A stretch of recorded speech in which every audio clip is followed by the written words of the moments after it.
welcome you to another episode of Mission Matters.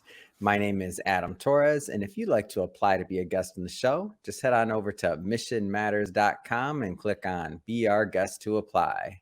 All right, so today is a very special episode. We brought Joanna Pineda back on the show. We're celebrating the recent book launch of Business Leaders Edition of Mission Matters. Joanna is the founder, CEO, and Chief Troublemaker over at Matrix Group International. Joanna, welcome back to the show. Thank you so much, Adam. It's always a pleasure to chat with you. Whether we're on the air or not, it's just so fun to chat with you. I got to come see you. I am so excited to have you back on. Today, we'll talk about the book. We'll talk about, of course, Matrix Group International. We're going to talk about, hopefully, maybe I can squeeze in some of your side projects you got going on as well. Obviously, your podcast, we're going to talk about that. A lot to cover today, but we'll start this episode the way that we start them all with our Mission Matters Minute. So, Joanna, we at Mission Matters, we amplify stories for entrepreneurs, executives, and experts. That's our mission. Joanna, what mission matters to you? So, my personal mission and the mission of my company is to really help associations and nonprofits increase membership, generate revenue, and thrive in the digital space. Like, I want to help these organizations do good and change the world. Yeah, I love bringing you back on the show, and I love supporting other mission-based entrepreneurs. So I guess just to get us kicked off, I just got to say congrats, a new book. How do you feel? Amazing. Adam, I'm so grateful to you. I had wanted to be an author, and you made it easy, and you made it really meaningful. And I got to write about something that means a lot to me personally, which is, making customer journeys amazing. So thank you. Yeah. Well, my honor to definitely to put your writing in ink and to bring it to our audience and to get you published, and of course to amplify your mission. So it's been fun. It's been a fun journey, and I know we're just getting started on the book promo and all the things we have lined up and planned. But I want to take a moment or two and just kind of take a step back from the book promo, from maybe the projects we're working on and other things, and just to talk a little bit about your background for the audience, just to let you know, we did a deep dive into Joanna and her background, but I don't want, and if you want to check that out, the other show, the link will be in the show notes to our previous episode. But I don't want to assume that everybody, all our new listeners, caught our previous work, Joanna. So maybe let's just take a moment or two and give us a little bit more of a background on how you got started on this journey to really creating amazing customer journeys. Well, so Matrix Group has been around 23 years. So I've been doing this a long time. And before that, I actually worked for a bulletin board company. And before that, I thought I was going to be a diplomat, or I was going to work at the UN. I have 2 degrees in international relations, and somehow that didn't quite work out. I ended up in tech, and then I ended up, kind of in a situation where I said, tech for tech's sake isn't exactly where I want to be. I really want to be tech in service of the greater mission of our clients. So we really changed the company to be much more focused on tech to help our particular clients. And we're here in the DC area, so we focus not exclusively, but a lot on associations, nonprofits, foundations, et cetera, on really helping them to thrive in the digital space. So whether it's developing websites, creating mobile apps, helping them with their social media and their e-marketing, or helping them with their virtual and hybrid meetings, it's all about creating these amazing experiences for their members and prospective members so that they become very, very strongly affiliated with the organizations. And the organizations become really strong as a result because they've got engaged members, they're healthy, in terms of revenue, and they have people who really care about the organization and about the industry.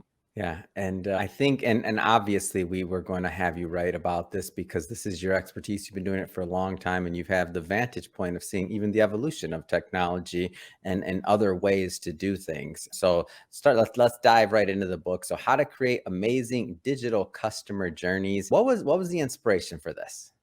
The inspiration for this is there's actually a couple. There was, on a regular basis, what we're doing is helping our clients to, do something digitally. They might say, we want to create a new website and we want to have an amazing search, or we want to make sure that our journal really provides amazing access to our members, whether they're academics or, or students. And I think what we were finding was sometimes even when the tech quote worked, that Mhm. still that the customers, the members, the users weren't always 100% satisfied. So we said, many, many years ago, we have to look at this differently. We have to really look at this from the perspective of the customers, from the perspectives of the members, and we have to figure out where the friction points are in the journey so that we can fix them. And so, number one, Adam, I think that one of the things that we do at Matrix is we try and figure out where the journeys even start. Mhm. So, and I'm actually inspired by a friend of mine who not recently, but many years ago, walked the Camino del Santiago, Mm. the pilgrimage walk in Spain. Yeah. And he said something really interesting to me. He said, my Camino started when I walked out of my hotel in France and started my journey. But he said, 200 or 300 years ago, if you were a pilgrim from Germany, your journey started when you left your house Mhm. and you had to get to France to be able to even start the Camino. So Mhm. that's the philosophy that we take. So I think sometimes, companies that are developing these digital properties or digital projects, they'll say they think the journey starts when you get to the shopping cart or when you get to the registration page. But we actually say the journey started, way long before, when someone like Adam said, gee, I'm curious about X or I need X. And so maybe they start with Google, Mhm. or maybe they start with a website, or maybe they start with an email. So Mhm. if that's the journey, how do you make sure that the journey from Google to Mhm. website to e-commerce is a really great one so that along the way, people don't get frustrated, people don't get lost. So really the journey metaphor is very apt here. And people don't abandon, right? I mean, you've probably run into that where you're like, I can't figure out what to do here. You're Oh, gonna everybody has. you're gonna find someplace else. You're gonna go to Amazon because might be a little bit more expensive, but Amazon's easy. Yep, So exactly. that's where And we started, and we said, how do we find these friction points? And I'll just say one thing. We find that often these friction points take place when customers or members cross systems. So yeah. when they go from Google to the website, when they go from Google to the reg form, when they go from the website to the e-commerce site, all of a sudden, the system changes and you haven't really thought through the journey because the journey was really considered to be starting at the point of e-commerce. Mhm. But really it started long before. And so then you got to consider that in the whole, journey for the customer. And I noticed you use the words customer and member kind of interchangeably. And I just happen to know as we've gotten to know each other that you do a lot of work with also like large organizations. So maybe make that distinction just so the audience kind of follows along as we go deeper into the conversation of why you say members versus customers. Yeah, thank you. So, we work a lot with associations and nonprofits, and oftentimes associations, not exclusively, but their largest customer base or their target Mhm. audiences are their members. Yeah. People who have chosen to affiliate by saying, I'm going to become a member, I'm going to pay you whatever it is, the $200 or the $200,000 to become a member. Mhm. But even a member can be a customer of your services, and non-members can be customers or users of your services. So I kind of use it interchangeably because when I think about my clients, say your standard association, they might have members, but really they're often thinking much more broadly about the customers of their services. And some of these services are free and some of them are paid, but whatever the service is, you want to make the journeys frictionless. Somebody who wants to learn more about you, someone who wants to figure out how to become a member, someone who wants to use your search. How many times have we gone to a website and thought, I can't find what I'm looking for, so let me try the search. The search is equally useless, either because you're not getting the right results or because you're getting too many or you're not getting anything relevant at all. And Mhm. so then you abandon. And I Mhm. think that if you're Amazon, people probably won't abandon. One, because because the search is really good. But also, if you think about it, the really large sites get so much more of the traffic, so that the rest of us have to work really hard to make sure that our sites are sticky so that the journeys stay with us. Yeah. And so we're just for the audience. So we're not going to go through every point that Joanna made in her writing, because if we did, it'd be a really, really long interview, number one. But number two, you wouldn't go out and buy the book. I'm still That's right. selling books here, right? I'm a Yes, yes, we publisher. gotta So buy the book. I'm going to throw in some teasers here, though, just so you have a feel. But we are going to go and pick apart a couple of these, definitely. But I'll just read some of it to you. So Joanna wrote about, where does the journey start? Start with the ultimate goal. Bring your most important audiences to life. Identify your most important journeys. Map the journeys and identify the friction points. Describe what amazing customer journeys look like. Get your partners focused on the journeys, not the tech. Don't issue an RFP for a website redesign. It's all about the customers. So a lot to unpack there, but I'll start with one of them that it's just one of my favorites. So start with the ultimate goal. You work with a lot of people, Joanna. This would seem like kind of elementary or kind of basic, or like, duh, there should be a goal. But give us your perspective, because you've been doing this a long time.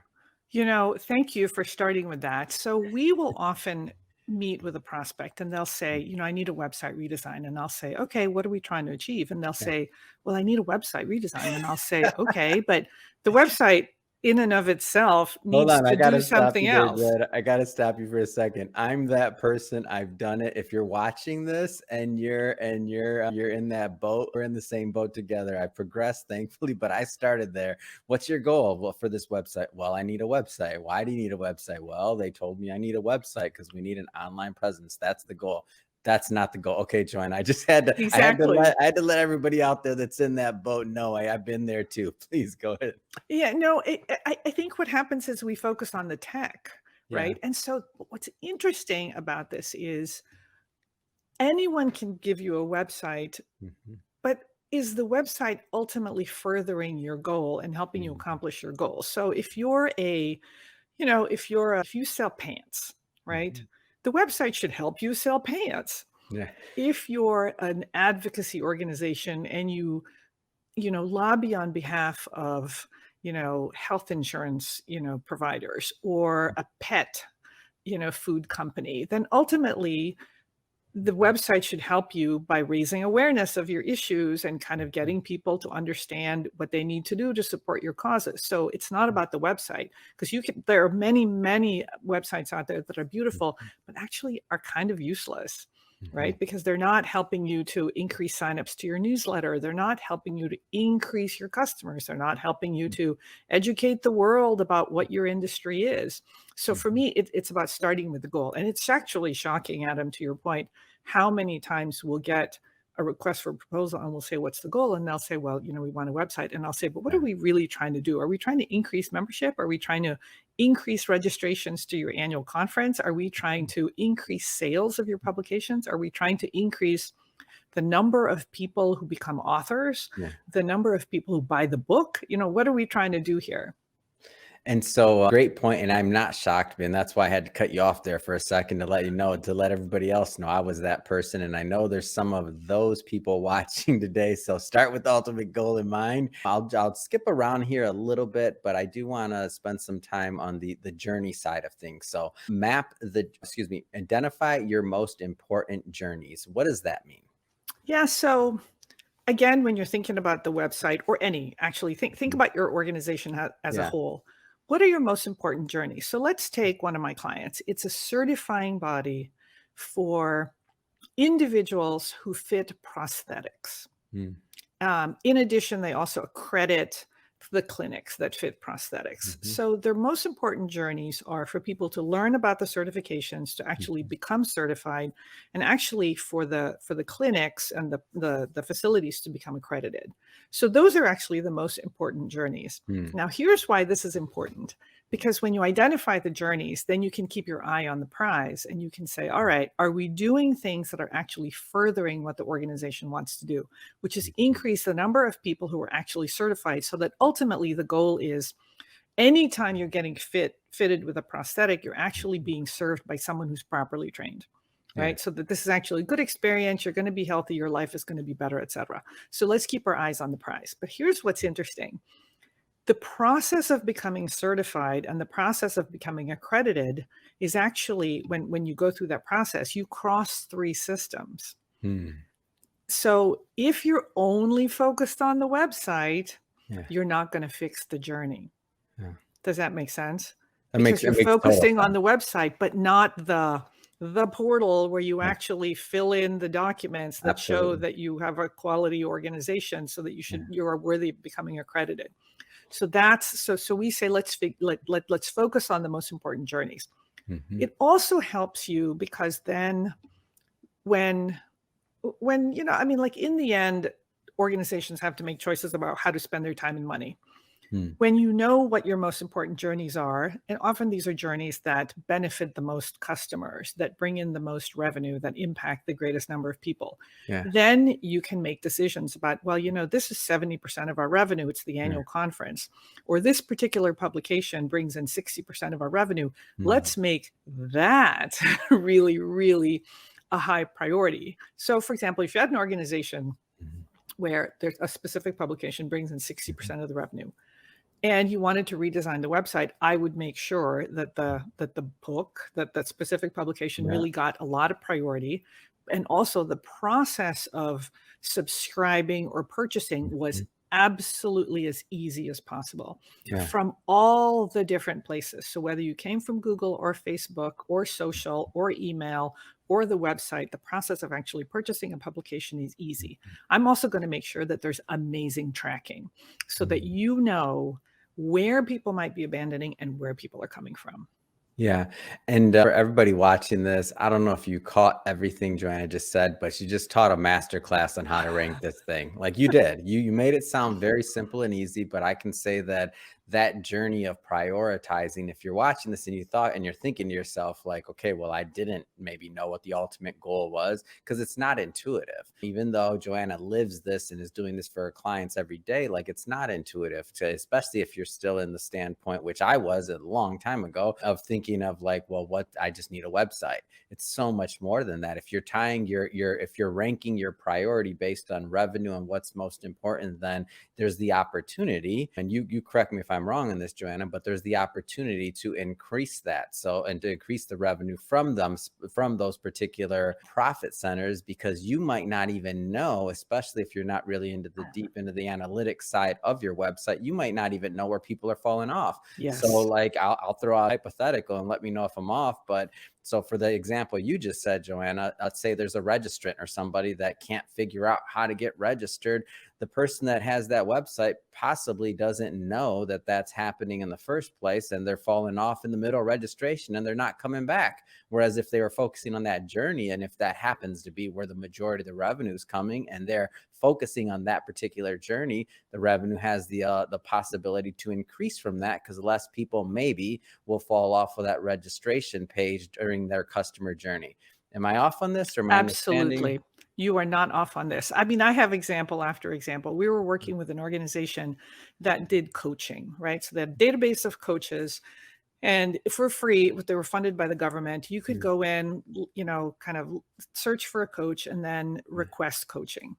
So they redesigned their website, and then the number of coaching requests dropped dramatically, and they were Mm. absolutely panic stricken. They said, "Oh my God, Joanna, what just happened? Can you help us?" And we said, "Okay, let's take a look." So we looked at the analytics, and what we realized was that in the old system, you could do a search, request coaching from Adam, Yeah. hit back, hit coaching, and then request coaching from Joanna. Mm. In the new system, you couldn't go back. You had Oh. to redo the search. And what we found out from the analytics was that people were going forward and back and forward and back. But in the new Mm. system, you could only go forward. And people basically abandoned. They weren't putting Mm. in the time, or they weren't willing to invest the time to redo the search. Yeah. And we found that the traffic just, went over a cliff, Mhm. and the requests went down a cliff. And we said, we've got to fix this, because Mm. basically, based on either historically that's what people are used to, or maybe that's just how people think, we've got to fix this. So super, super simple like that. Yeah. Love it. And I get it. And I'm sure there's mistakes that many have made, including myself along the way there. We've seen certain things like that happen. And I just like these examples because this is what lets people know like it's possible to fix and make better. Jumping around a little bit more here. So I Mm. thought this was very interesting that you also and vital that you actually added the idea of getting your partners on board for a customer journey and not just the technology. I feel like a lot of times many organizations, ours included, are at times more focused on the tech side of it. And then you kind of move you just kind of drop the ball maybe a little bit on why you're doing it in the first place, especially if you're going through like a complete like rebuild or rebrand or something with the website or otherwise, and you're so focused on that you're like, okay, what are we telling our customers? This is the point and why we're doing this. So give us some insight on this piece of it, please. Yeah, so I'm full of stories, so I'm going to tell you a story. So this was a couple years ago, and we had it was a charity Mm, that came to us and said, "Look, giving season is about to happen, and we would like to make an enhancement to our donation page." mm, And they said, "We've got a beautiful design from our design firm, and we need this done in the next 3 weeks." mm, And we thought, "My God, 3 weeks, okay." And we went. But here's the kicker. mm. It sounds really simple, right? A donation page, but the No, it donation doesn't. page actually involved the marketing company, the email firm, the website company, the membership database, and the donation platform. So like It's really lots of simple, just systems. like you said, right? Yeah, Yeah. real simple. And the problem was, I won't go into the details, Yeah, but yeah, the yeah. problem was our piece relied on having a piece of tech from the other company, and they said, "We Mm, can't get it done in time." And mm, I thought, "When did you start talking about this?" And they said, "Oh, yeah, sometime over the summer." And I thought, Why didn't you get the different tech partners involved?" So the mhm, marketing folks are thinking, "Oh, yeah, we'll get this done." They mapped out the marketing plan and when the emails were going to drop and when they were going to do the advertising, but really didn't give the techies enough time, or mhm. vice versa. What happens Yeah. is you focus so much on the tech and then they'll think, "Oh, right, we should figure out like how we're going to send out these emails." There are so many places Mhm, where you end up launching something, but because you didn't talk to your partners, you don't have the right tracking. yeah. Or because you didn't let your partners know ahead of time, you end up spending extra money, or you Mhm, end up with journeys that are broken. Well, the email people didn't realize that this was happening, or the website people didn't realize that you were about to send a million emails, and so now the website's going down. oh, So what I say is, again, step back and say, for this particular journey, yeah, who is affected? Every single vendor, every single partner, yeah. and then get them together and say, here's what we're trying to do. We are going to send a million emails during the month of December with the Mhm, goal of getting people to give us a bunch of money. yeah. And the journey is going to be, they're going to go from social to the website to the donation form, or they're going to go from email to the website to the donation form, Mhm, or they're going to go from social to the texting platform, or whatever it is. mhm, So, and everybody gets an opportunity to say, okay, well, if you're going to do that, then we need this to happen. Or if you're mhm. going to do that, then we're going to need this much time. Or no, no, no, no, no, no, you can't actually do that. Good luck with that.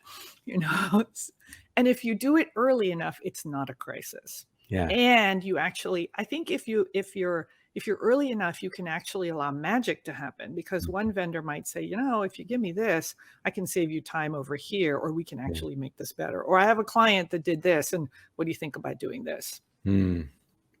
Well said. And I know there's people as we're recording this, we are in the holiday season, and I know there's a couple people watching this that are like, "Oh yeah, yeah, we've been through that, done that," and hopefully this saves some people from making that mistake in the future, which is the whole point of the books and Don't be publishing this. sending out a million emails and not telling your vendors. Yeah.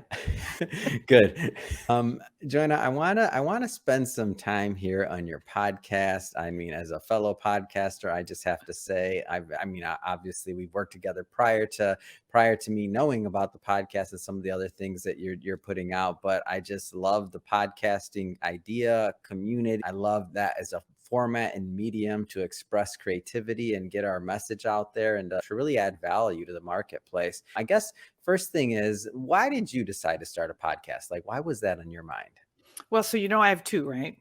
Oh, So I've yeah. got I've got two. One is a professional podcast, and the other one is a personal podcast. Mhm, So in I actually started the personal podcast first mhm, because And is it okay for me to tell people Oh, about the personal absolutely. podcast? Yeah, Okay. no, absolutely. And for full disclosure, I've listened to more of the personal than the professional. For full disclosure, I'm a K-drama fan. It's okay. Go ahead, So the please. personal podcast is called K-Drama Chat, Mhm, and it's a crazy concept. So during the pandemic, I discovered Korean dramas, which mhm. are so amazingly good that I will really only watch Korean dramas these days. So people find me on Instagram, find Mhm. me on as Ms. Joanna Pineda or K-Drama Chat, and I'll give you recommendations. But the reason I started that podcast Mhm. is I was talking to a friend, and we wanted a way to explore episode by episode all the layers of themes in Yeah. these Korean dramas. They are so loaded with hidden meaning. So like in your average Korean drama, someone's birthday is really significant. The choice Mm. of flower is significant. The choice of the color of the outfits is significant. And frankly, we wanted to geek out on that. Yeah. So the other podcast is called Associations Thrive. Mhm. And it came out of actually about a decade ago. My team and we were brainstorming, kind of our webinar lineup, and we decided to do a showcase. Honestly, it just no holds barred. Let's just show off some cool things that we're doing because we just didn't have a good idea. Yeah. And it turned into our most successful webinar because clients and prospects and random people said, what a great idea to go deep and give us kind of the inside story or the background for why these clients did these projects and how they did it, how long it took, how much, it cost, et cetera, and what were the results. So Yeah. then in 2022, we said, why don't we do a podcast and really open it up and tell the story of these associations that are doing unique and creative things to thrive? Because every day I hear about organizations that are doing amazing things, not just our clients, but in general, because I'm a student of what are these organizations doing that's Mhm. helping them to be successful, to helping them to increase membership, Yeah. helping them to increase non-dues revenue. So we decided let's celebrate these associations and their leaders because Yeah. there's people at the top who are really championing and leading and Mhm. kind of pushing their organizations to do great things. So it's called Associations Thrive, and each week I interview a chief executive of an association.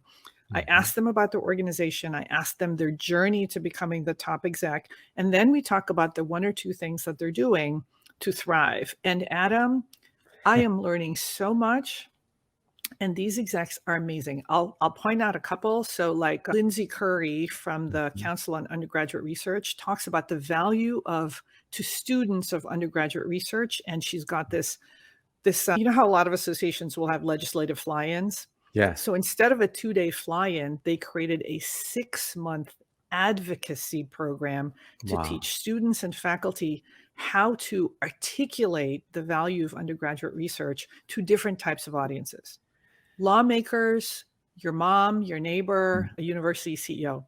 And Mhm. then Tracy Moorhead talked about how a third party did research that shows that skilled nursing facilities that have at least one certified APACA nurse get higher reimbursement rates because they have higher quality outcomes. Like Wow. crazy stuff. And then, like, Alan DeYoung from the Wisconsin EMS Association told the story of how EMS, or emergency medical services, in this Mhm. country is totally broken. It is not considered an essential service. Did you know that? I did not. Adam, it turns out that EMS is broken in our country. It's Mm. private, it's nonprofit, it's Mm. hospital based, or it's volunteer. It Mhm. is considered essential in 12 states, but it is not funded. And in Wow. some parts of the country, if you call 911, nobody will come. Hmm. Wow. Unbelievable, the stories that I'm getting, and unbelievable, like what I'm learning. I'll tell you Yeah. one more story. So, Russ Webb from the Bay Area Apartment Association, he's Mhm. got this FOMO event strategy. It's a fear of missing out strategy. Every single event is unique. He makes it different. He Mm. doesn't have an annual conference. It's held at the same location every year. He holds it at a different location, different time of year, completely different format. Wow. His members are so worried about missing an event because they know it'll never happen again. So Oh, they attend every single one. wow. Unbelievably brilliant, right? Wow. And the Yeah. amount of, yeah, he makes an experience then, has He to. does. The amount of creativity that goes into each event, but imagine this is the kind of stuff that I'm learning on Associations Thrive, and I mean, like, it's a masterclass for me every single week. Yeah, I think one of the biggest surprises for myself kind of going down this podcasting journey was number one, I never really considered because I'm a lifelong learner, just like you said. Like I'm a fan of that. I think in a lot of ways I miss and the school days where you could just kind of sit back and learn and read and engage. And to me, like hosting a podcast and having the opportunity to learn to bring individuals like yourself on, Joanna, who taught me a lot today, gives me the ability to remain in that learner's seat and be a constant learner when especially we can be busy, right? As CEOs, as business owners and running our business and other things like this. You got families, you got this, you got that. To me, the podcast has been, and I say this jokingly to my team, I'm like, I got my break now. Nobody can talk to me. We're going live. Sorry. It's me time. It's almost like my me time, but Well, it's you're doing amazing to make the video connection. podcasting, which is like a whole different level. I'm just doing Mhm. audio podcasting because video, this is like my first foray into this. So I'm just doing audio. And I actually like the audio, and obviously video is great, but Yeah. with audio, I feel like there's no pressure to watch. Yeah. So I can be puttering around the house and I'm constantly listening to podcasts. And Yeah. it's amazing how varied my listening is these days, Mhm. just because there's such amazing content out there. I love it. Absolutely love it. So, Joanna, I have to say it has been great having you back on the show. I just have to ask, what's next? What's next for you? What's next for Matrix? So I'll tell you, we are taking our virtual event platform. It's Mm, called Bespeak, which was really very successful at the height of the pandemic because we were really producing these very successful virtual events. yeah. And so what we're doing now is we're helping our clients to develop year-round education portals that aren't Mm, Zoom, that really have higher production value and are much more engaging. So that's one thing that I'm working on. The mm, second thing that we're working on is we're spending a lot of time working with our clients on their micro learning. mm, We think that's the next big thing. We think that, especially Gen Z, mhm. they're not as inclined to sit through a 45 or 60-minute presentation. We Yeah. think that micro learning is going to be the education kind of pedagogy of the future. So micro learning is the big thing for us next. Mm. And so if somebody's watching this and they want to follow your brand, get in contact with Matrix, of course, I need you to repeat the names of both podcasts, even the personal one again, because I want my listeners to go check it out. What's the best way for people to connect? So if you go to matrixgroup.net, that's the website, and there's actually a way to get in touch with me personally through the blog. You can also find, gosh, on the podcast, it's K-Drama Chat is the personal podcast. It's crazy. And then Associations Thrive is the professional podcast. And I mean, I hope people enjoy both of them because I'm certainly enjoying the content in both of them. They're very different. Yes, amazing. And we'll put for everybody watching this, we'll put all that information into the show notes so that you can just click on the links and head right on over and also to pick up a copy of the book. So we'll be putting a link of that in the book in the show notes as well. And speaking of the audience, if this is your first time with Mission Matters or engaging in an episode, we're all about bringing on business owners, entrepreneurs, and executives and having them share their mission, the reason behind their mission, really how they got to where they're at and why they do what they do. If that's the type of content that sounds interesting or fun or engaging to you, hit that subscribe button because we have many more mission-based individuals coming up on the line and we don't want you to miss a thing. And Joanna, as always, it's been a pleasure. Can't wait till the next time we get to work with each other. Hey, Adam, I want to plug your video interviews because I listen to most of them, not all of them, but most of them. I love hearing about your guests. I love hearing about their businesses, and there's always one or two nuggets that are just pure gold. So, to the people watching this, subscribe. Amazing stuff. And Adam, thank you. Always a pleasure and an honor to be on this. Thank you. Thank you.